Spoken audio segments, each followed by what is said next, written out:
Hello friends, this is advocate Jyoti Kumari और आज के हमारे वीडियो का टॉपिक भारतीय न्याय संहिता 2023 के बेयर एक्ट की सेक्शन वाइज रीडिंग की सीरीज़ है, जिसमें कि सेक्शन 1 to 71 हम कंप्लीट कर चुके हैं हमारे पिछले वीडियोस में। और अगर आपको हमारी लास्ट की वीडियोस देखनी है तो आप हमारी प्लेलिस्ट में जाके वहाँ से देख सकते हैं। वहाँ पे आपको लिंक मिल जाएगी हमारी लास्ट की वीडियोज़ की। तो स्टार्ट करते हैं आज सेक्शन 672 के साथ, जो कि बात करता है disclosure of identity of a victim of certain offences. तो यहाँ पे कुछ ऐसे सर्टन ऑफेंसेस है जिसमें कि विक्टिम की आइडेंटिटी को रिवील नहीं करनी चाहिए, लेकिन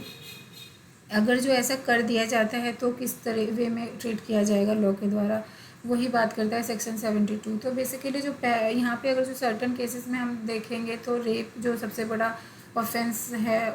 उसकी पीड़िता की जो आइडेंटिटी है वो डिस्क्लोज़ नहीं करनी चाहिए। लेकिन आजकल हम देख रहे हैं जैसे सोशल मीडिया पे कि डिस्क्लोज़ किया गया जा रहा है आइडेंटिटी, तो उससे उनके फैमिलीज़ पे, रिलेटिव्स पे भी असर पड़ता है, विच इज़ कम्प्लीटली रॉन्ग, जो नहीं करना चाहिए। लेकिन आजकल लोग सिंपैथी के नाम पे कुछ गलत चीज़ें कर देते हैं। तो एनीवेज वो that is different thing. But यहाँ पे जो सेक्शन 72 है वो वही जो बात करता है डिस्क्लोज़र नहीं करना है आइडेंटिटी को विक्टिम का, वही बात पहले इंडियन पिनल कोड 1860 में सेक्शन 228A में भी बताई गई थी, जो कि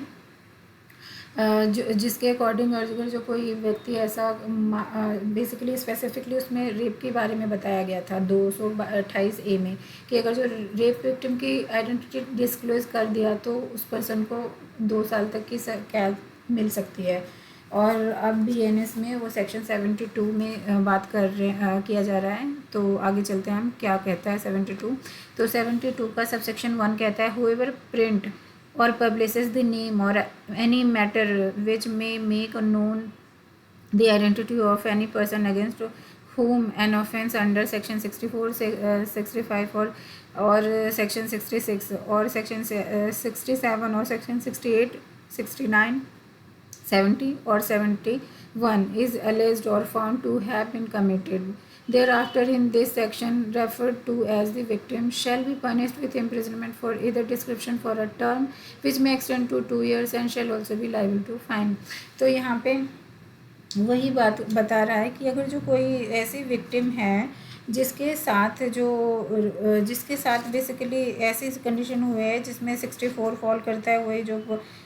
पुलिस ऑफिसर, कोई पब्लिक सर्वेंट, कोई आर्मी फोर्स और कोई ऐसी संस्था जहाँ पे उसको सुरक्षा के लिए रखा गया था, या तो कम्युनल वायलेंस के टाइम पे, या तो वो कोई प्रेग्नेंट है और उस स्थिति में किसी ने किया है, तो वैसा पर्सन जो होगा उसकी वैसे विक्टिम का अगर जो डिस्क्लोज किया तो वो सेक्शन 72 में के अकॉर्डिंग डील किया जाएगा। और सेक्शन 65 जो कि बात कर रहा था punishment for certain cases in certain offences, like जिसमें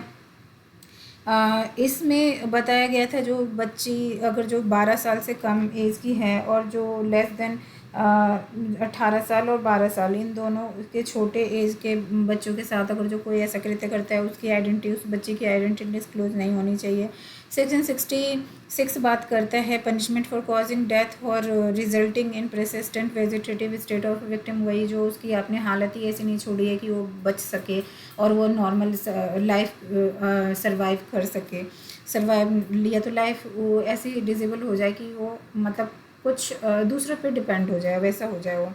और सेक्शन 67 बात कर रहा था sexual intercourse bye husband upon his wife during separation, या सेपरेशन में है, लाइक डिवोर्स का मैटर चल रहा है, सेपरेशन में है दोनों, फिर उस सिचुएशन में उसने या तो डरा धमका, या जो सेक्शन 63 जो है ना, सेक्शन 63 ऑफ BNS, उसमें जो कंडीशन दी गई है उसके अकॉर्डिंग वहाँ पे जांच पड़ताल किया जाएगा 67 की कंडीशन को, थ्योरी को लाइक उससे कनेक्ट करने के लिए, रेप से। और उसके बाद सेक्शन 68 जो कि बात करता था sexual intercourse by person of authority, यानी कोई अथॉरिटी में ऐसा अथॉरिटेटिव पर्सन है, लाइक कोई सुपरिटेंडेंट, मैनेजर, पब्लिक सर्वेंट, या कोई मैनेजमेंट है कोई हॉस्पिटल का जहाँ पे आपको इलाज करवाने का, ऐसी स्थिति का फ़ायदा उठा के उसने ऐसा किया है तो उस वहाँ वाली विक्टिम को भी की आइडेंटिटी डिस्क्लोज नहीं करनी चाहिए। 69 सेक्शन बात कर रहा था sexual intercourse by employing deceitful means, यानी अगर धोखा दे के झूठे वादे करके आपके साथ ऐसा कृत्य कर दिया, रॉन्ग कर दिया, जो रेप को तो फॉल नहीं होगा लेकिन उसको सज़ा मिलेगी 10 साल तक की और फाइन भी दिया जा सकता है। उसके बाद 70 जो गैंग रेप की बात करता है, और तो उस विक्टिम का भी आइडेंटिटी नहीं डिस्क्लोज होना चाहिए। और सेक्शन 71 जो कि रिपीटेटिव ऑफेंडर जो करते हैं कृत्य, यानी पहले ऑलरेडी वो सेक्शन 64, 65, 67 और 71 के अंदर उसको कन्विक्टेड किया जा चुका है, फिर भी वापस से उसने वही चीज़ की है कहीं जेल में रहते हुए या कहीं और, तो उस केस में फिर उसको उस केस में भी उसकी आइडेंटिटी, जो विक्टिम है उसकी आइडेंटिटी नहीं डिस्क्लोज़ की जाएगी, उसको हाइड करके ही रखना चाहिए जो विक्टिम की आइडेंटिटी है। अगर जो ऐसा किसी ने किया तो उसको 2 साल तक की सज़ा मिलेगी और फाइन भी देना पड़ सकता है। सबसेक्शन 2 कह रहा है सेक्शन 72 का कि nothing in subsection 1 extend to the printing और पब्लिशिंग ऑफ द नेम और any matter which may make known the identity of the victim in such printing और पब्लिकेशन। तो यहाँ पे बता रहा है सबसेक्शन 2 की किसी भी कि अगर जो किसी भी बात का विस्तार किसी नाम या अन्य किसी मुद्रण या कोई प्रकाशन करके पीड़िता की पहचान हो सकती हो, ऐसा अगर जो आप कुछ मतलब हिंट दे रहे हो, आप डायरेक्ट नहीं भी दिखा रहे हो, कुछ ऐसे मुद्रा वगैरह दिखा के उसकी पहचान को डिस्क्लोज करने का कोशिश कर रहे हो, तो वो भी सेक्शन 72 के अंदर फॉलो होगा। सबसेक्शन ए बात कर रहा है उसका कि बाय और under the offender in writing of the officer in charge of the police station और the police officer making the investigation into such offender acting in good faith for the purpose of such investigation। और यहाँ पे यहाँ पे ऐसा बोल रहा है कि जैसे जो पुलिस ऑफिसर्स वगैरह होते हैं ना, वो अगर जो कुछ ऐसा जांच पड़ताल करते हुए कुछ करते हैं इस तरीके की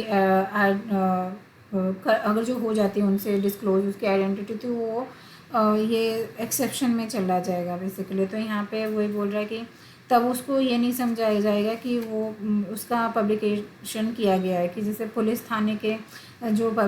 सुप्रिटेंडेंट या वो पर्सन अधिकारी है जो कि उसका अन्वेषण कर रहा है और उसको वो गुड फेथ में उसको जांच पड़ताल कर रहा है, उस टाइम उसको लिखित या रूप से उसको देना पड़ रहा है डिटेल विक्टिम की, तब तो उसका वो फर्जी है क्योंकि वो उस विक्टिम को न्याय दिलाने के पर्पज़ से किया जा रहा है, तो फिर वो डिस्क्लोज नहीं माना जाएगा उसका आइडेंटिटी। सबसेक्शन बी कह रहा है इसका कि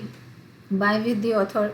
authorisation in writing the victim, हाँ ये तो हो गया। उसके बाद सबसेक्शन सी बोल रहा है where the victim is dead और a child or of unsound mind by or with the authorization in writing of the next to kin of the victim। यहाँ पे बोल रहा है कि जहाँ पीड़ित व्यक्ति की मृत्यु हो जाती है या हो चुकी है, तो या वह बालक या